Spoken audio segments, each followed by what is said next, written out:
Hello dear students, a very good day to all of you. We will start our day with the COVID pledge.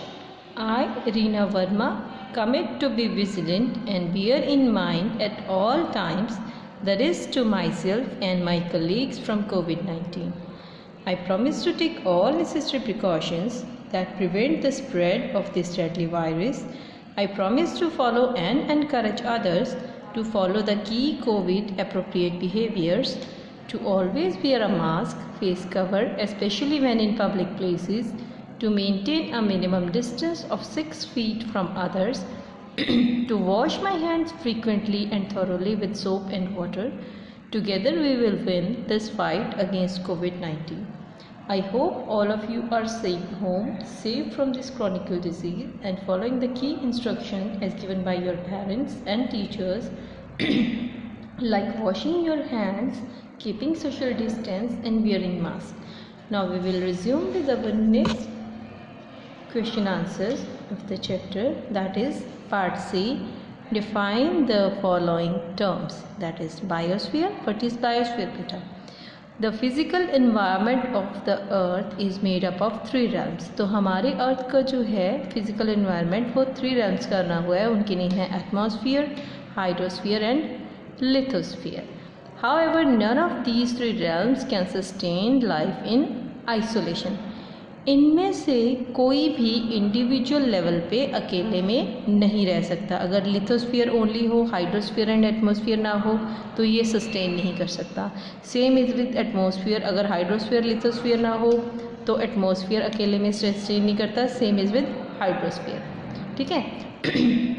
It is the combination and interaction of these 3 realms that make life possible on earth. तो ये इन तीनों realm का combination और इन तीनों realm की आपस की merging है जो हमारी अर्थ पे organic life को possible बनाती है. To stop these 3 realms to make life possible earth. ठीक है. It is the combination and interaction of these 3 realms that makes life possible on the earth, right? So these 3 realms makes life possible on the earth. Realms meet at narrow zone. ये तीनों realms एक zone में मिलते हैं जिनको हम बोलते हैं biosphere. So biosphere is combination of one side is we have hydrosphere, right? And one side we have atmosphere, right? And one side we have that lithosphere. तो इसके बीच में ये तीनों realm का कम्बिनेशन जो होता है एट एवरी प्लेस जहाँ पे ये तीनों realm मिलते हैं, that is called the biosphere. Now biosphere is clear to all of you. Next is hydrosphere. As the word hydro denotes, तो हाइड्रो से ही हमें पता लगता है कि it is the realm related to the water. तो water is essential for support life of the various life form. तो वाटर तो नेसेसरी है ही है. We all of knew that कि वाटर इज़ मैंडेटरी. ठीक है. And earth covers about 70%, 1% of water. तो अर्थ की जो सरफेस है उसमें 71% है जो वाटर है. एंड वाटर कौन कौन से फॉर्म में होता है बेटा? In the form of oceans, seas, right. And in the continent वो किस फॉर्म में होता है? ओशियन सीज तो ओपन हो गए. And with in the continents भी वाटर होता है. किन में? रिवर्स में होता है एंड लेक्स में होता है. एंड सॉलिड स्टेट में होता है वाटर जो स्नो एंड आइस में. तो हमारी अर्थ पे सबसे ज़्यादा परसेंट किसकी है? वाटर की है. ठीक है. तो it is due to water कि हमारे अर्थ को वाटरी प्लैनेट भी कहा जाता है या ब्लू प्लैनेट. अभी ब्लू प्लैनेट की फिलॉसफी क्या है? When we see our earth from the outer space, so our planet looks like blue due to the pigmentation of being abundance of water, and the realm of water on the surface is called hydrosphere.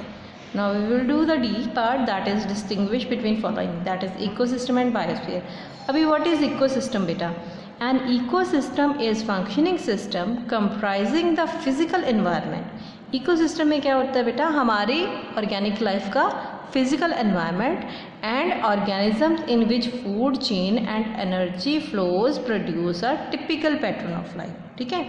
और जिनमें जो organisms होते हैं उन organisms की food chain and उनमें energy के flow का जो पैटर्न होता है उसको दिखाया जाता है. That is called the ecosystem. Now what is the biosphere, हम इनिशियली भी करके हटे हैं। What is biosphere?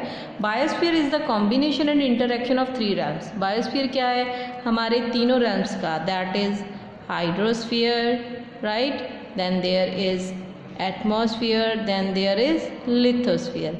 इन तीनों realms का जो कॉम्बिनेशन है वो हमारे पास क्या आता है? That is biosphere. Now what are primary producer and primary consumers? बेटा primary producers are those who produce the energy flow food in the primal status। तो plants take energy from sun, ये सभी को पता है, और उसको सिंथेसाइज करके वो अपना खुद का फूड बनाते हैं फोटोसिंथेसिस प्रोसेस के साथ। तो ये होते हैं फोटोसिंथेटिक प्लांट्स, ठीक है। तो जो अपनी एनर्जी की रिक्वायरमेंट को खुद ही पूरा करते हैं। प्लांट्स किसी और को खाते नहीं हैं, किसी और से कुछ छीनते नहीं हैं, तो वो अपना फूड खुद बनाते हैं। That is why they are called the primary producers. और टेक्निकल लैंग्वेज में हम उनको क्या बोल सकते हैं? Autotrophs, right. Then the animals which consume plants material to meet.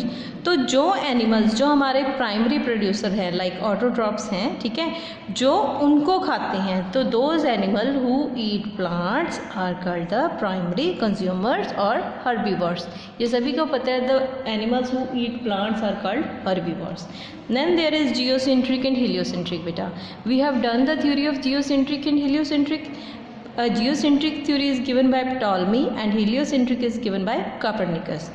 Geocentric theory में क्या है बेटा? In geocentric theory Ptolemy presumed that our earth is the center of our galaxy universe and all the celestial body revolves around it। तो अर्थ को centre मानने की वजह से Ptolemy की थ्योरी को जियोसेंट्रिक बोला जाता है। Now there is heliocentric. Copernicus ने इन 1543 अपनी बुक में लिखा था on the revolution of heavenly bodies that earth is round and rotate on its axis, कि हमारी अर्थ राउंड है और अपने एक्सिस पे घूमती है, और ये अर्थ नहीं सन के चारों तरफ इर्द गिर्द चक्कर लगाती है, ठीक है। तो one is there is rotation and another one is there that is revolution. So it rotates on its own axis and revolves around the sun. तो उन्होंने ये थ्योरी दी थी कॉपरनिकस ने, that sun is our centre of universe and all the celestial body revolves around it. तो sun को centre मानने की वजह से इसको हीलियोसेंट्रिक थ्योरी बोला जाता है, cause in Italian means helio means sun. That is all for today. Thank you.